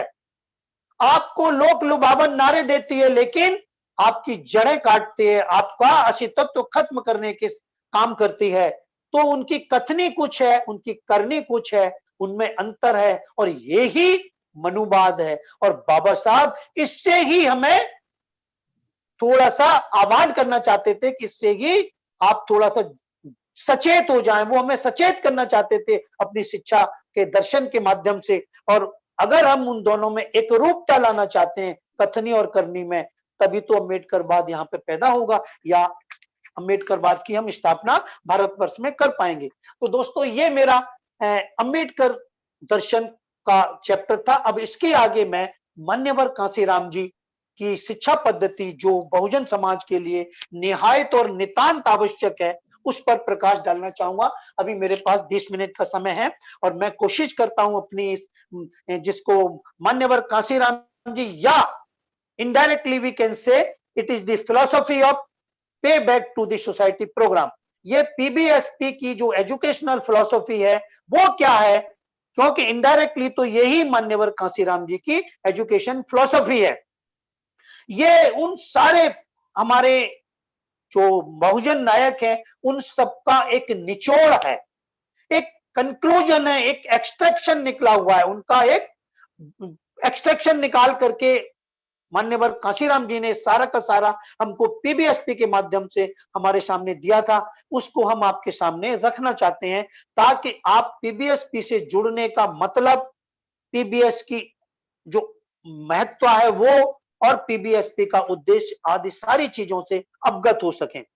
कि दोस्तों मैं पहले ये बता दूं कि आप जिस संस्था से जुड़ना जा रहे हैं या जुड़े हुए हैं वो संस्था पीबीएसपी है क्या। The PBSP is formed and initiated as a program to pay back to the society to which we belong by Mahanayak Kanshiram on 25th of July 1998। पीबीएसपी की जो परिकल्पना है वो मान्यवर कांशीराम जी द्वारा समाज ऋण भुगतान के कार्यक्रम के अंतर्गत 25 जुलाई 1998 को इसकी स्थापना की गई थी। और किसके अंडर में, under the guidance of Dhimant P R. Ambedkar at present who is the managing director of MKSOT महानायक Kanshiram school of thinking, Jalgaon, Maharashtra. Keeping the objectives in mind, क्या ऑब्जेक्टिव थे? If we have urge for self realization of significance of life, that is the self help is the best help and the self respect movement cannot succeed without self help। और दूसरा, if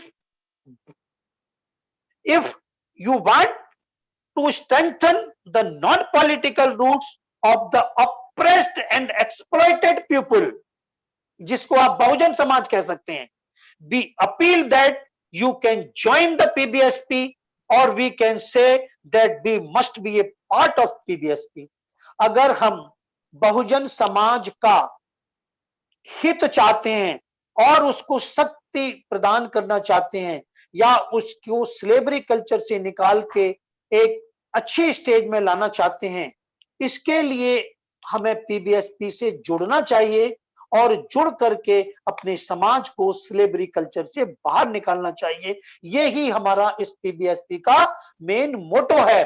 और एक line में इसकी सारी ये भी बता दूं कि the PBSP is non political, non religious and non educational program. ये गैर राजनीतिक, गैर धार्मिक, अधार्मिक और गैर एजुटेशनल, यानी जो संघर्ष सड़कों पे उतर के हाय हाय नहीं करनी हमको, नॉन एजुटेशनल प्रोग्राम है। तो ये चीज हमें अपने दिमाग में रखनी चाहिए। और इसके लिए एक सुझाव है कि overall image of group depends on overall character and image of its members और पार्टिसिपेंट्स। जो किसी भी संस्था के जो मेंबर्स होते हैं या जो पार्टिसिपेंट्स होते हैं, जो उसको चलाने वाले हैं, जो उसके सदस्यगण हैं, अगर उनका चरित्र ठीक है तो उस संस्था का चरित्र भी ठीक कहलाता है, या उस संस्था को अच्छा कह सकते हैं जिनके लोग अच्छे हैं। और जिन संस्था के लोग अच्छे नहीं हैं वो संस्था भी अच्छी नहीं कहलाती है। इसीलिए हमारी पीबीएसपी ने हमारे समाज के जो पार्टिसिपेंट्स हैं या जो मेंबर्स हैं उनके लिए भी एक कैरेक्टर बिल्डिंग का काम किया है। और ये सब हमारे बहुजन लीडर्स की शिक्षा से जो अच्छी बातें हैं वो ग्रहण करके उन्होंने यहाँ ली हैं। तो इसका मैं एक एम भी आपका पीबीएसपी के सामने मैं थोड़ा सा आपको डिफाइन करे दे रहा हूं।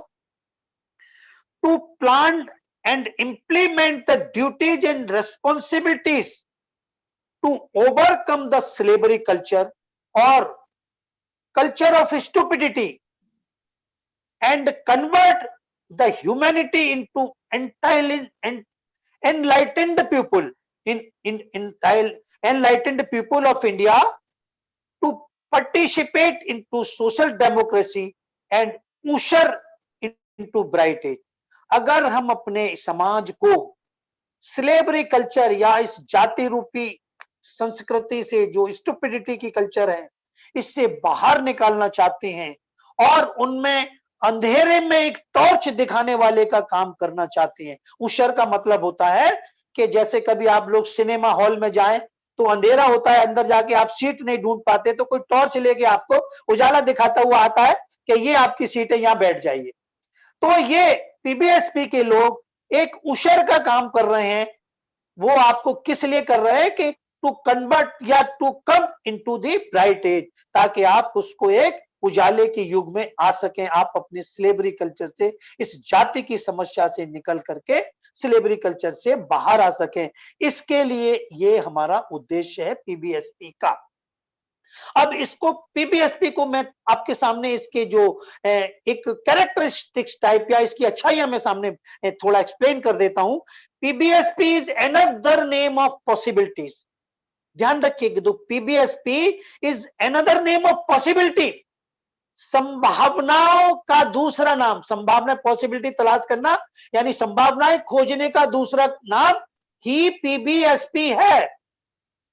PBSP is our way of life.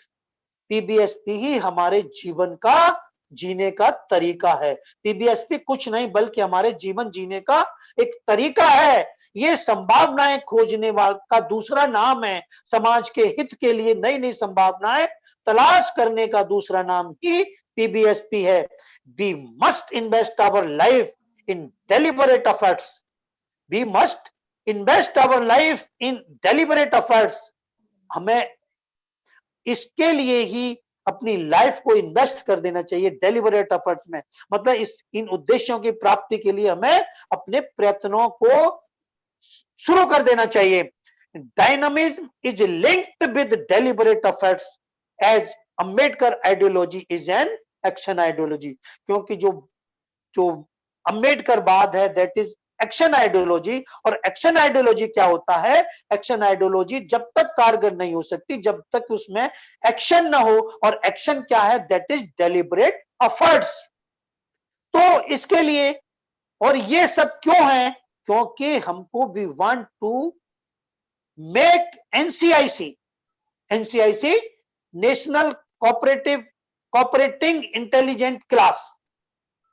क्योंकि नेचुरल जो NCIC is also possible if the aim of PBSP is successful.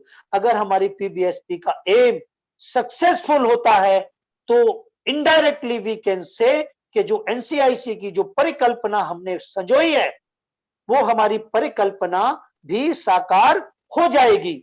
इसके लिए पीबीएसपी क्या करती है? देखिए, वो अपने पार्टिसिपेंट्स के लिए, अपने एक्टिविस्ट के लिए उसने कुछ नियम या कुछ पैमाने बना रखे हैं, कुछ अर्हताएं निर्धारित कर रखी हैं। वो अर्हताएं क्या है? Open mindedness. जो इसके पार्टिसिपेंट्स हैं, जो इसके एक्टिविस्ट हैं, उनके अंदर हम ओपन माइंडेडनेस बनाते हैं। ओपन माइंडेडनेस जो एनक्लोज माइंडसेट से बाहर निकल करके खुले मन से सोच सके, वो हम ऐसा उनके दिमाग को बनाते हैं। होल हार्टेडनेस, उनको हम समाज के प्रति होल हार्टेड यानी पूर्ण दिल से वो समाज में समर्पित हो जाएं। उनके कल्याण की भावना उनके दिल में होनी चाहिए। जब तक वो समाज के कल्याण की भावना उनके अंदर नहीं है वो किसी भी रूप में समाज के लिए हितकारी हो ही नहीं सकता। तीसरा हम देते हैं रेस्पॉन्सिबिलिटी टू फेस कॉन्सिक्वेंसेस, कि जो भी काम हम करने जा रहे हैं या कर रहे हैं या कर चुके हैं उसके जो भी परिणाम होंगे उसकी जिम्मेदारी लेने की हम, या उसकी जो कॉन्सिक्वेंसेज है, उसके जो परिणाम है, उसको भुगतने की जिम्मेदारी हम ऊपर लेना सिखाते हैं कि अगर अच्छा हुआ है तो, बुरा हुआ है तो, हम सब उसकी जिम्मेदारी सहर्ष स्वीकार करते हैं। और चौथी जो हम कैरेक्टर बिल्डिंग का इनका स्टेप है वो क्या है? Having a scientific research attitude. हम अपने एक्टिविस्ट के अंदर, अपने जो पार्टिसिपेंट्स हैं उनके अंदर क्या पैदा करते हैं? साइंटिफिक रिसर्च एटीट्यूड, एक वैज्ञानिक सोच उत्पन्न करते हैं, क्योंकि एक वैज्ञानिक सोच का धनी ही अंधविश्वास और पाखंड से हमको बाहर निकाल सकता है। क्योंकि बाबा साहब ने भी क्या कहा है, वो उनकी जो एजुकेशन है दैट इज नॉट स्क्रिप्चुरल, कोई वेद या पुराण नहीं है कि उन्होंने जो भी पाखंड और अंधविश्वास उसमें लिख दिया उसको हम मानते चले जाएं, वही शिक्षा है। वो शिक्षा नहीं है। वो क्या है? हमें भगवान बुद्ध यानी जो कहते हैं ना कि साइंटिफिक अप्रोच, जानो छानो मानो, वो कहते हैं कि हमको किसी चीज को, जब हमने कोई चीज जान ली है तो उसको हमें छान करके भी देखना चाहिए, यानी उसका एनालिसिस करना चाहिए, अपनी सोच विचार करके उस चीज की अच्छाइयां बुराइयां जाननी चाहिए। और अगर वो अच्छी है, समाज के हित के लिए, लोक कल्याण के लिए है, लोक मंगल के लिए है, तो हमें उसे अपनाना चाहिए, यानी मानना चाहिए, अन्यथा उसको वहीं पर परित्याग कर देना चाहिए। तो जानो छानो और मानो, ये भगवान बुद्ध का सिद्धांत यहां पर हम लागू करते हैं, having a scientific research attitude हमारे एक्टिविस्ट के अंदर पैदा करके। और जो पांचवा और इंपॉर्टेंट जो हमारा कैरेक्टर बिल्डिंग का जो स्टेप है, जिसको कांसीराम जी और डॉक्टर बाबा साहब ने भी हमको भी यही बोला है कि self help is the best help, is the dimension of our team work.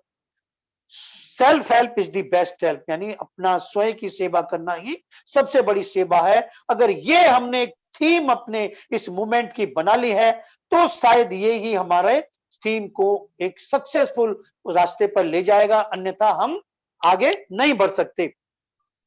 और इसके बाद में मैं यहां पर एक शब्द और ये सोशल ट्रांसफॉर्मेशन मूवमेंट के बारे में भी बोलना चाहता हूं कि हमारे जो पीबीएसपी का सोशल ट्रांसफॉर्मेशन मूवमेंट है क्या? हमारा जो पीबीएसपी का सोशल ट्रांसफॉर्मेशन मूवमेंट है, मेरे जो साथी यहां, मेरे सहकारी जो आज जुड़े हुए हैं, वो सारे के सारे लोग अपने दिमाग में रख लें कि to convert the good thing और situation into the best things और बेस्ट सिचुएशन, हमें अपनी गुड थिंग्स या गुड सिचुएशंस को बेस्ट थिंग्स या बेस्ट सिचुएशन में बदलना ही सोशल ट्रांसफॉर्मेशन मूवमेंट है। जो भी चीजें हमारे पास हैं उन चीजों को बेहतर रूप में प्रस्तुत करना ही हमारे सोशल ट्रांसफॉर्मेशन मूवमेंट का मेन उद्देश्य है। But best is not the adequate, ये भी आपको दिमाग में रखना चाहिए। मैं बार बार पहले भी, मैंने अभी थोड़ी देर पहले भी बताया था कि best is not the enough, best is always unadequate. Best कभी भी पूर्ण नहीं होता, इसीलिए उसमें और संभावनाएं तलाशने की संभावना बनी रहती है। Best, the best, the best और बेस्ट और बेस्ट, और ये संभावनाएं नित्य प्रति नई संभावनाओं को जन्म देती हैं। क्यों?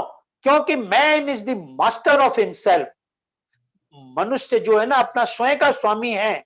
सो please do not adopt best, जिनको बैड थिंग्स कहते हैं, do not adopt bad things और evils, adopt only the best things and good things. हमेशा अपने आदमी को गंदी आदतें कभी भी नहीं अडॉप्ट करनी चाहिए, क्योंकि मनुष्य जो है ना अपनी इच्छाओं का मालिक है, इसीलिए हमेशा उसे अपनी अच्छी चीजों को अडॉप्ट करने की ही इच्छा रखनी चाहिए। गलत काम या गलत बुराइयां जो होती हैं, जिनको लोक मंगल का कारण नहीं बनती, उनको हमें कभी भी अडॉप्ट नहीं करना चाहिए। यह पीबीएसपी का मेन मोटो है जो अपने एक्टिविस्ट के अंदर पैदा करती है। और क्या करती है? हमारा थ्रस्ट किसके ऊपर रहता है? अब thrust is on to design a way forward, हमें अपना भविष्य उज्जवल बनाना है।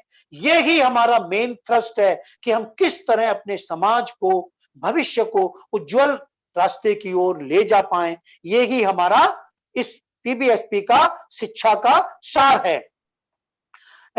और हम लोग किस चीज पर थ्रस्ट देते हैं, जरा ये भी थोड़ा सा आप यहां पर सुन लें। हम क्या करते हैं?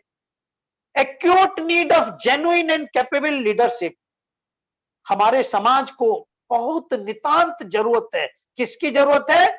जेन्युइन एंड कैपेबल लीडरशिप की।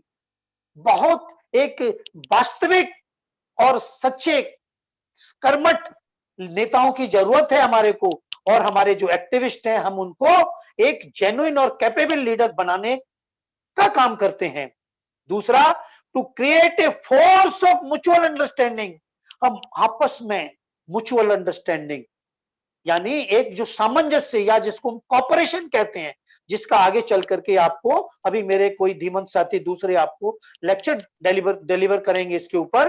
कॉपरेशन यानी to create a force of mutual understanding. आपस में जो एक दूसरे को समझने की, म्यूचुअल अंडरस्टैंडिंग की भावना को पैदा करना होता है। एक ऐसी ताकत बनानी होती है, एक सोशल फोर्स क्रिएट करनी होती है। क्योंकि जब हम सब मिलकर के कोई काम करते हैं तो that is converted into a social force, और that social force is more effective than our simple efforts.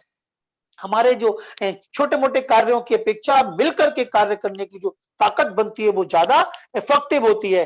और इसी क्रम में हम क्या करते हैं? Avoid leg pulling. हम उनको शिक्षा देते हैं कि कभी भी आप उनकी लेग पुलिंग, एक दूसरे की, हमारे साथियों की लेग पुलिंग की आदत को छोड़ो। इसे लेग पुलिंग में कुछ नहीं रखा। To come out of imitation of caste. Caste या जाति रूपी दानव जो अंधानुकरण में, आप अंधानुसरण में, ब्राह्मणी के जो वेब जाल में, मकर जाल में आप फंसे हुए हो, जाति के इस मकर जाल में, इस मकर जाल से, इस इमिटेशन से, इस अंधानुकरण से बाहर आओ। आप बाहर आओ और आगे develop ability to think and capacity to think और डेवलप थिंकिंग स्किल। आप हमेशा अपने सोच विचार की एबिलिटी पैदा करो, अपने विचार कौशल को बढ़ाओ और अपनी सोच विचार करने की क्षमता को बढ़ाओ और अपने कुल ओवरऑल अपने सोच विचार की विद्या या कला को समर्थ करो या उसको और बढ़ाओ। To create emotional intelligence. आपस में एक दूसरे से व्यवहार करना सीखो, एक दूसरे के भाव शुद्धि जिसको कहते हैं ना, कि एक दूसरे की भावनाओं की कद्र करना। To deal with others. कैसे हमें अपने साथियों से, कैसे हमें समाज से, कैसे हमें अपने बच्चों से, कैसे हमें अपने ओवरऑल राष्ट्र के प्रति क्या हमारी फीलिंग्स होनी चाहिए, किस तरह का हमारा ध्येय होना चाहिए, ये इमोशनल इंटेलिजेंसी हम लोगों में पैदा करना उन्हें सिखाते हैं। और लास्ट करते हैं, challenge your own complacency and contentment. आपके अंदर जो कॉम्प्लासेंसी, जो अल्प संतुष्टि की भावना और जो तुष्टीकरण की भावना, कंटेंटमेंट जो आ गया है, छोटी छोटी बातों से आप तुष्टीकरण से जो संतुष्ट हो जाते हैं, कॉम्प्लासेंसी, कोई छोटी सी चीज देकर के भी, एक पौवे पे आप अपना वोट बेच देते हैं, एक क्वार्टर पे, एक मुर्गे की टांग पे आप अपना वोट किसी दूसरे को दे आते हैं। ये सारी भावना को अपने अंदर से निकालो। आपको बिकाऊ नहीं, टिकाऊ बनाने की शिक्षा हम आपको यहां पर देते हैं। और लास्ट हम क्या करते हैं? To develop a dynamic personality to sacrifice for Bahujan community. आपके अंदर एक डायनामिक, गतिवान व्यक्तित्व पैदा करना चाहते हैं ताकि अपने समाज को प्रति आप कुछ सेक्रीफाइस की भावना पैदा कर सको।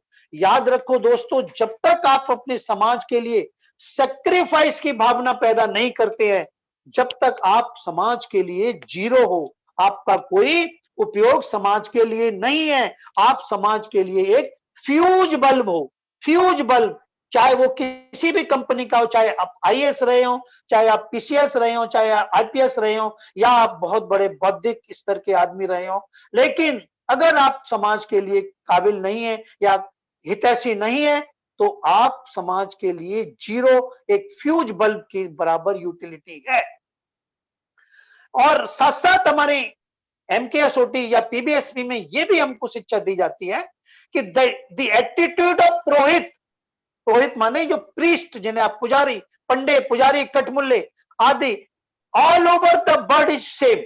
इनका हमेशा जो पंडे, पुजारी, कठमुल्ले, पुरोहित है ना, इन सबका जो मेन मोटो क्या है? आपको बेवकूफ बना करके हलवा चाटना, आपको अंधविश्वास और पाखंड में फंसा करके और अपना उल्लू सीधा करना।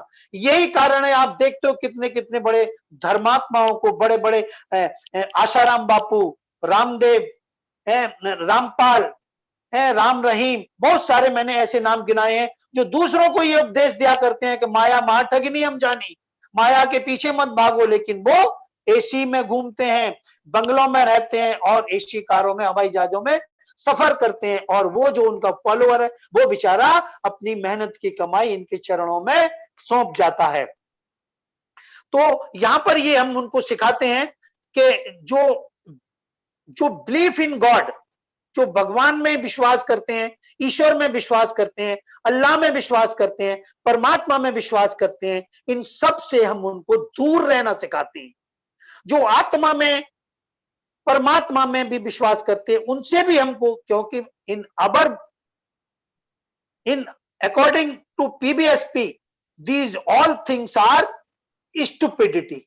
ये सारी चीजें ही क्या है? यही हमारी मूढ़ता है, यही हमारी अज्ञानता है, यही हमारा ब्लाइंड फेथ है, यही पाखंड है, यही पूजा पाठ कर्म कांड सारे जो हैं वो हमारे को गर्त में ले जाते हैं। और अल्टीमेट हमारा समाज पिछले 2000 सालों से इनके चक्कर में पड़ के, क्योंकि वो एनफोर्स्ड इग्नोरेंस का शिकार था और साथ साथ कल्चर ऑफ फियर का शिकार था, इसीलिए वो अब तक स्लेवरी कल्चर में जीता रहा। दोस्तों, यहां पर मैं आपको यह बता देना चाहता हूं सहकारियों, doctor P R Ambedkar had plant an educated tree, education tree. Baba Sahab ने हमारे को एक शिक्षा का पेड़ लगा के दिया है ना, education tree to Bahujan community, but we have to convert it into a wisdom tree. हमको इस एजुकेशन ट्री को विजडम ट्री में बदलना है। विजडम ट्री यानी बहुत बड़ा बौद्धिक सोच वाला पेड़ बनाना है। बाबा साहब ने जो छोटा सा लोगो हमें दिया है, educate, agitate, organize, have patience and never lose, be confident and never lose patience, इस लोगो से या इस शिक्षा से आपको एक एजुकेशन ट्री दिया है, शिक्षा का एक पेड़ लगा के एक दर्शन आपके सामने छोड़ा है। आपको इस दर्शन को क्या करना है? इस चीजें ट्री ऑफ विजडम बनाना है, इसको विजडम ट्री में कन्वर्ट करना है। और इस सब को काम करने के लिए आपको क्या करना है? You have to develop thinking skill, emotional intelligency, cooperation among Bahujans to make this view as a dynamite और सोशल फोर्स अगेंस्ट मनुवाद। आप अगर इस एजुकेशन ट्री को विजडम ट्री में कन्वर्ट कर ले जाते हो और उसके साथ थिंकिंग स्किल, इमोशनल इंटेलिजेंसी और कॉपरेशन का प्रयोग करना जारी रखते हो, तो वो दिन दूर नहीं कि ये आपकी सोच, सारी चीजें मिलकर के एक डायनामाइट बनाएंगी, जो कल्पना बाबा साहब ने की थी और उसको अपनी एनिहिलेशन ऑफ कास्ट में अपने दिल की इच्छा व्यक्त की थी कि भारतीय या जो हिंदू धर्मशास्त्र है या हिंदू जो जाति व्यवस्था है, इसको डायनामाइट से उड़ा दो। और वो डायनामाइट क्या था? एजुकेशन, थिंकिंग स्किल, कॉपरेशन, इन तीनों चीजों को मिलाकर के एक डायनामाइट बनाओ। और वो डायनामाइट पीबीएसपी के माध्यम से हमने बनाने का बीड़ा उठाया है, ताकि हम इस मनुवाद रूपी दानव से सक्षमता से लड़ सकें। और इसके लिए बाबा साहब हमेशा कहा करते थे, find a better way every day. हमेशा प्रतिदिन को अच्छा, find a better day every day, अपना प्रत्येक दिन अच्छा बनाओ। Find a better way every day, अपने प्रत्येक दिन को बेटर बनाओ। Motivation of doctor B R Ambedkar to Bahujan community, ये बहुत बड़ा एक उनको प्रोत्साहन है कि अपने हर दिन को सुंदर बनाओ और अपनी सोच को सोच विचार करने वाली सोच में बदलो। दोस्तों, अगर हम ऐसा करते हैं, बाय अडॉप्टिंग दिस थिंग या by adopting this way, we can renovate revitalize, rejuvenate and immunize Ambedkarism.